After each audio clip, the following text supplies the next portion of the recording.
ខ្ញុំចង់សុំតមកខ្ញុំខ្លាំងមែនតើដែលខ្ញុំកន្លងមកខ្ញុំអត់ស្ដាប់គាត់ខ្ញុំគិតថាខ្លួនឯងគិតត្រូវប៉ុន្តែដល់ពេលដែលខ្ញុំជួបរឿងវិញហ្នឹងបាទខ្ញុំដឹងថាម៉ាក់ខ្ញុំក៏ធ្លាប់និយាយថាម៉ាក់មិនមែនមនុស្សស្រីមានចំណេះដឹងឬក៏អស្ចារ្យអីទេប៉ុន្តែម៉ាក់ប្រាប់ម៉ាក់និយាយអីអត់ដែលខុសទេព្រោះម៉ាក់ធ្លាប់ក្មេង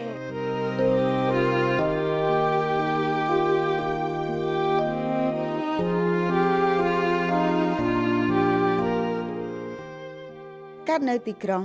សឹមច័ន្ទសឹងលីឬគេនិយមស្គាល់ថាកញ្ញាលីលីជាកូនអ្នកលក់ចំណីអាហារនៅក្នុងផ្សារដូច្នេះនាងចំណាប់ចំនួនក្នុងការរកស៊ីជារឿងធម្មតាដែលមិនអាចប្រកែកបានម្យ៉ាងជាកូនច្បងក្នុងចំណោមកូន2នាក់នៃគ្រួសារបែកបាក់កញ្ញាលីលីប្រៀបបានទៅនឹងបង្គោលគ្រួសារចង់ឬមិនចង់នាងចេះរកលុយតាំងតែពីក្មេងតាមរយៈការធ្វើជាជាងក្រចកតាមផ្ទះឬនៅតាមតូបបន្ទាប់ពីទំនេរពីការសិក្សាជាកូនបងយើងត្រូវធ្វើការផងរកស៊ីផងដើម្បីថាយើងចិញ្ចឹមខ្លួនឯងឬក៏លុយសម្រាប់ខ្លួនឯងផងអញ្ចឹងណាបងហើយនឹងឥឡូវបច្ចុប្បន្នគឺមានបន្ទុកដូចថាប្អូនអីផ្សេងទៀតទៅបងបន្ទាប់ពីបញ្ចប់ថ្នាក់បាក់ឌុបនៅឆ្នាំ2023កញ្ញាលីលីបានបន្តសិក្សាថ្នាក់បរិញ្ញាបត្រជំនាញគ្រប់គ្រងទាំងចិត្តមិនចង់ព្រោះនាងបានដឹងយ៉ាងច្បាស់ថាចំណង់ចំណូលចិត្តរបស់នាងគឺការរកស៊ីដូច្នេះនៅកំឡុងពេលរៀននាងបានបើកតូបសាឡនមួយនៅក្បែរផ្សារខេម៉ុលដោយដាក់កូនជាងប្រចាំការនៅទីនោះចំណែកនាងទំនេរពីការសិក្សាក៏យកពេលទៅធ្វើអ្វីផ្សេងទៀតដែលងាយស្រួលរកចំណូលជាងលុយរកបានកាន់តែងាយអតីតនិស្សិតឆ្នាំទី1រូបនេះបានបោះបង់ចោលការសិក្សាស្រវាយកការរកលុយជាអាទិភាពខ្ញុំធ្វើមេតុងទីនហើយនឹងខ្ញុំចង់ការលុយពេលហ្នឹងខ្ញុំរកស៊ីឆ្នាំដំបូងគឺខ្ញុំរកស៊ីចំណេញខ្ញុំមានលុយច្រើនហើយទទួលស្គាល់ថាមុខរបរមួយនោះវាមានលឿនខ្លាំងមែនតើហ្មងលោកថា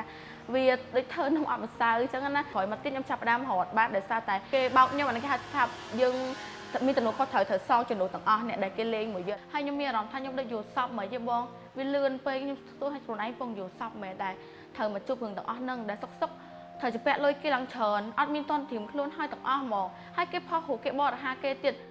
ការខិតខំប្រឹងប្រែងរបស់កូនច្បងរយៈពេល2ឆ្នាំក្នុងរបរនេះនាងសល់លុយរាប់ម៉ឺនដុល្លារនៅក្នុងដៃទាំងវ័យក្មេងជីវិតពោពេញទៅដោយភាពជោគជ័យមិនភ័យព្រួយតែការធ្វើនំអត់ម្សៅបានមកក៏ស្រួលបាត់បង់ទៅវិញក៏លឿនដែរការប្រហែសមួយពេលនេះភ្លាមលីលីមិនបានទទួលស្គាល់នោះទេនាងគ្រាន់តែគិតថានេះជាសុបិនដ៏អាក្រក់ប៉ុណ្ណោះយើងจะពាក់លុយគេម៉ាក់យើងជាចាស់ជាទុំទៅនិយាយមួយគេគឺគេនិយាយអត់គ្រប់ឲ្យតម្លៃម៉ាក់យើងជាមនុស្សចាស់ហេអញ្ចឹងគឺខ្ញុំមានភាពឈឺចាប់មួយនឹងខ្លាំងមែនតើហើយខ្ញុំនឹងចងចាំភាពឈឺចាប់ដែលគេមើលងាយខ្ញុំទាំងអ្នកដតីទាំងបងប្អូនខ្លួនឯងហើយខ្ញុំនឹងធ្វើឲ្យគេដឹងថាខ្ញុំធ្លាប់ខំម្ដងតែខ្ញុំមិនខំមកជីវិតទេការចេះរកលុយតាំងពីក្មេងបញ្ជាក់ពីការខំប្រឹងនិងបង្ហាញអំពីសមត្ថភាពប៉ុន្តែជាមួយគ្នានោះអំនួតនៅក្នុងខ្លួនក៏កើតមានច្រើនផងដែរអំនួតព្រោះក្មេងអំនួតព្រោះវង្វេងមួយពេលក្រោយពីកើតមានបញ្ហាឃុំខ្លួនឯងជាង1ខែពិចារណាឡើងវិញទើបកញ្ញាលីលីដឹងថាដំបូន្មានរបស់ម្ដាយកន្លងមកគឺមានតម្លៃបំផុតម្ដាយកាន់តែមិនបន្ទោសលីលីកាន់តែរអៀលខ្លួននិងមានអារម្មណ៍ថាខ្លួនមានកំហុសនាងឈប់សំងំនៅក្នុងបន្ទប់ឈប់យកជញ្ជាំងបាំងព្រួញរួចតែខ្លួនឯងមិនបណ្ដោយឲ្យម្ដាយរងគ្រោះជំនួសតទៅទៀតខ្ញុំធ្វើអីខ្ញុំគិតតែចិត្តខ្លួនឯងខ្ញុំមានអំណួតលើខ្លួនឯងពេកខ្ញុំគិតថាខ្ញុំធ្វើអីក៏បានខ្ញុំគិតថាខ្ញុំលោខ្ញុំអស់ចាអត់ចាំបាច់ត្រូវណាគេមកត្រួតត្រាខ្ញុំធ្វើអីអត់ចាំបាច់សួរណាគេទាំងអស់ខ្ញុំគិតថាខ្លួនឯងឆ្លាតហើយប្រកែហើយអញ្ចឹងអ្នកដតីគឺបើចាំផ្ដល់ជាយោបល់ដល់ខ្ញុំក៏បានដែរខ្ញុំចេះគិតខ្លួនឯងឯងខ្ញុំសុំទោសម៉ាក់ដែលគាត់ឲ្យយោបល់កន្លងមកខ្ញុំមិនដែលស្ដាប់ពេលដែលខ្ញុំជួបរឿងវិញហ្នឹងបាទខ្ញុំដឹងថាម៉ាក់ខ្ញុំក៏ធ្លាប់និយាយថាម៉ាក់មិនមែនមនុស្សស្រីមានចំណេះដឹងឬក៏អស្ចារ្យអីទេប៉ុន្តែម៉ាក់ប្រាប់ម៉ាក់និយាយអីអត់ដែលខុសទេព្រោះម៉ាក់ធ្លាប់ក្មេងក្រៅតែពីម្ដាយនិងគ្រួសារដែលមានសមាជិក4នាក់គ្មាននរណាម្នាក់ជាពន្លឺសម្រាប់នាងនោះទេមានតែម្ដាយប៉ុណ្ណោះដែលមិនបន្ទោសនិងហុចដៃជួយនាងគ្រប់ពេលវេលាគ្រានេះហើយដែលនាងកាន់តែមើលឃើញអំពីទឹកចិត្តរបស់ម្ដាយខ្លួនខ្ញុំសុំទោសម៉ាក់ខ្ញុំខ្លាំងមែនតើខ្ញុំអត់ឲ្យខ្លួនឯងជួបរឿងអញ្ចឹងទៀតទេហើយក៏ខ្ញុំអត់ឲ្យម៉ាក់ខ្ញុំពិបាកត្រូវគេមើលងាយតទៀតចាប់ពីថ្ងៃនេះទៅគឺខ្ញុំប្រឹងរកលុយឲ្យម៉ាក់ខ្ញុំគាត់ហួសស្រួលកុំឲ្យអ្នកផ្សេងគេមើលងាយអ្នកតែខ្ញុំបានទៀតជីវិតធ្លាក់ដល់ចំណុចណាក៏ដោយតែការបញ្ចប់ជីវិតកិច្ចពីបញ្ហាមិនមែនជាជំរើសរបស់នាងនោះឡើយកំហុសម្ដងនៅក្នុងជីវិតមិនមែនមានន័យថាជីវិតត្រូវចប់ត្រឹមនេះនោះទេលីលីចាត់ទុកថានេះគឺជាមេរៀនដ៏មានតម្លៃបំផុតនៅក្នុងជីវិតនាងដែលបង្រៀនឲ្យនាងអាចដើរផ្លូវត្រូវបានមកដល់ពេលនេះជាមួយការគិតវែងឆ្ងាយបទពិសោធន៍មួយនេះបានធ្វើឲ្យជីវិតនិងការគិតរបស់នាងបានផ្លាស់ប្ដូរទាំងស្រុងខ អ្នកដែលគាត់គិតថាសម្រាប់ខ្លួនជាវិធីដោះស្រាយដ៏ល្អវាអាចហួយតែគាត់ទេចុះអ្នកផ្ទះមានអារម្មណ៍មិនគាត់ខំបង្កើតយើងមកហត់ពេលដែលគាត់ទៅបាត់អ្វីទាំងអស់មិនធ្លាក់លើអ្នកផ្ទះយើងអញ្ចឹងខ្ញុំគិតថាខ្ញុំមានតែសមាជិក4នាក់ក្នុងផ្ទះហើយខ្ញុំដូចជាបកគលគ្រួសារមួយអញ្ចឹងបើខ្ញុំអត់នៅណាគេមើលថែអ្នកផ្ទះខ្ញុំត្រឡប់មកវិញជាមួយផ្លូវចិត្តដ៏រឹងមាំនិងការខំប្រឹងខ្លាំងជាងមុនគុណទ្វេជាមួយអាជីពចាស់គឺការធ្វើក្រចកដែលនាងមានជំនាញតាំងតែពីក្មេងការចាប់ផ្ដើមជាមួយតូបដ៏តូចមួយទោះជាដំបូងមិនសូវមានភ្ញៀវទទួលបានការរើសអើងចំណូលតិចជាងមុនរាប់សិបដងចាយលោត្បិតត្បៀតព្រោះនាងមានបំណុលនឹងគ្រួសារត្រូវទទួលខុសត្រូវតាមរយៈបទពិសោធន៍ដែលលិចលង់នៅក្នុងវ័យ20ឆ្នាំជាងក្រចករូបនេះមិនចង់ឲ្យនរណាម្នាក់ដើរជន់ដានរបស់ខ្លួននោះទេនៅវ័យប៉ិនខ្ញុំឬក៏ក្មេងជាងខ្ញុំក៏បានដែរមុននឹងធ្វើអីត្រូវសម្រេចចិត្តឲ្យច្បាស់កុំចិត្តតែធ្វើតាមចិត្តចង់ហើយយើងត្រូវសួរយោបល់ពីមនុស្សជុំវិញខ្លួនឲ្យបានច្រើនល្អបំផុតយើងកុំលិចលង់ជាមួយនឹងអ្វីដែលយើងមាន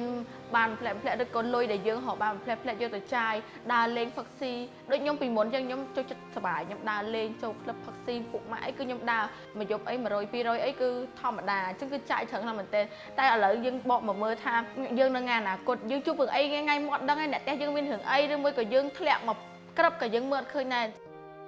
មនុស្សគ្រប់គ្នាតែងតែមានបញ្ហាជារបស់ខ្លួនគ្រាន់តែបញ្ហារបស់មនុស្សម្នាក់ៗមិនដូចគ្នាទៀតសោតកញ្ញាលីលីនៅក្នុងពេលតែមួយជីវិតធ្លាក់ដល់បាតខណៈអាយុទើបតែ19ចូល20ឆ្នាំប៉ុណ្ណោះដែលមានមនុស្សមិនច្រើនទេដែលអាចរ៉ាប់រងបញ្ហាធំបែបនេះបាន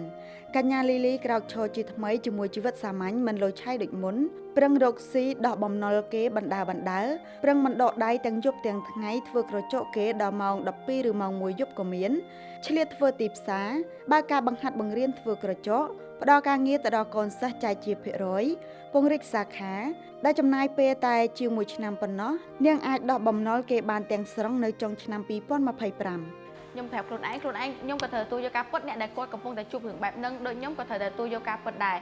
ដោយសារតែយើងរត់គេចពីបញ្ហាវាមិនមែនជាដំណោះស្រាយមួយទេដូចបងនិយាយចឹងសុខចិត្តយើងកុំព្យាយាមរក100វិធីដើម្បីបន្ទោសខ្លួនឯងយើងត្រូវរក1000វិធីដើម្បីដោះស្រាយបញ្ហាអញ្ចឹងដូចខ្ញុំចឹងវាចំណាយពេល1ឆ្នាំតមកខ្ញុំដោះបញ្ហាបានពីមួយថ្ងៃទៅមួយថ្ងៃក៏ទៅ1ឆ្នាំវាយូរតែសម្រាប់ខ្ញុំដូចភ្លេចសងលេខវាអស់ហើយចឹងណាហើយអត់ឲ្យខ្លួនឯងជួបរឿងនឹងម្ដងទៀតទេបងសុបិនដ៏អាក្រក់ជាង1ឆ្នាំបន្ទាប់ពីជួបរឿងរ៉ាវជាច្រើននៅក្នុងជីវិតដែលបណ្ដាលជួយទឹកភ្នែកបណ្ដាលដួងងើបបញ្ហាដ៏ធំរបស់នាងត្រូវបានបិទបញ្ចប់នៅចុងឆ្នាំ2025ក្រោយអស់បំណុលនិងមានសាខាចំនួន4ឈ្មោះថាហាងក្រចកអត់ធ្មត់ជាមួយរបរមួយនេះត្បិតថាมันងាយស្រួលដូចមុនតែនេះគឺជាលុយដែលកើតចេញពីញើសឈាមពិតប្រាកដនាងសប្បាយចិត្តនៅក្នុងរបរមួយនេះព្រមទាំងមើលឃើញអំពីតម្លៃលុយកាន់តែខ្លាំងខ្ញុំគិតថា$1000ដែលខ្ញុំរកបានពីមុនទោះវារកបានលឿនមែនប៉ុន្តែវាជាលុយដូចថាយើងក្តៅកាហាយយើងត្រូវជេរបន្តិចគេទៅមកទៅបានលុយចំណេញនឹងមកវិញគឺជាលុយក្តៅកាហាយមែនតើហ្មងហើយខ្ញុំអត់ឲ្យតម្លៃលុយទេព្រោះពេលនេះខ្ញុំរកលុយបានស្រួលតែសម្រាប់ឥឡូវជំនាញរបស់ខ្ញុំទោះខ្ញុំអង្គុយរាប់ម៉ោងក្នុងការទទួលបានលុយទៅមកទៅបានដល់$1000ពិតមែនប៉ុន្តែខ្ញុំពេញចិត្តនៅអ្វីដែលខ្ញុំមានឥឡូវហ្នឹងដោយសារខ្ញុំអត់ចង់បានជីវិតខ្ញុំពីមុនមកទេវាអាចនឹងមើលមកសាមញ្ញបន្តិចមែនរៀងរ៉ោករ៉ាក់បន្តិចមែនវាអត់ហៃសូលុយអស់ចាស់ដូចពីមុនមែនប៉ុន្តែខ្ញុំពេញចិត្តខ្ញុំរកខ្លួនឯងឃើញថានេះគឺជាជីវិតដែលខ្ញុំត្រូវពេញចិត្តអីទំព័រថ្មីនៃឆ្នាំ2026គឺជាជីវិតដែលនាងចង់បានគ្មានបំណុលដែលបង្កឡើងដោយការចង់បានលឿនស្គាល់ពីគោលដៅរបស់ខ្លួនឯងពិតប្រាកដស្ដារជីវភាពគ្រួសារឡើងវិញនិងការផ្ដោតទៅលើការរកស៊ីដែលមានស្ថិរភាពជាជាងការធ្វើនំអត់ម្សៅម្ចាស់ហាងក្រចកអត់ធ្មត់លើកទឹកចិត្តទៅដល់អ្នកដទៃទៀតឲ្យជៀសវាងការធ្លាក់ចូលទៅក្នុងអន្លង់ដែលខ្លួនធ្លាប់ជួបជាងនេះនៅពេលជួបបញ្ហាធ្ងន់ធ្ងរណាមួយនៅក្នុងជីវិតត្រូវប្រញាប់ក្រោកឈរឡើងវិញមានតែការបន្តដំណើរទៅមុខប៉ុណ្ណោះទើបទទួលបានដំណោះស្រាយពិតប្រាកដអ្នកទាំងអស់គ្នាអាចបាក់ទឹកចិត្តបានអ្នកទាំងអស់គ្នាអាចដួលឈប់សិនបានតែកុំយូរពេកតែមកផ្លែតបានហើយបញ្ញាប់ងើបឡើងមកវិញហើយធ្វើដំណើរតទៅទៀតបើយើងនៅស្កប់មកកន្លែងយូរពេកពេលវេលាវាអត់ចាំយើងទេពេលវេលាកាន់តែដើរទៅមុខអញ្ចឹងអ្នកទាំងអស់គ្នាអាចដួលបានប៉ុន្តែកុំយូរពេកបញ្ញាប់ងើបទៅដោះស្រាយបញ្ហានៅថ្ងៃមុខហើយយើងនឹងមានរឿងជាច្រើនត្រូវជួបជាងនឹងទៀតមិនមែនបញ្ហាតែប៉ុណ្្នឹងទេ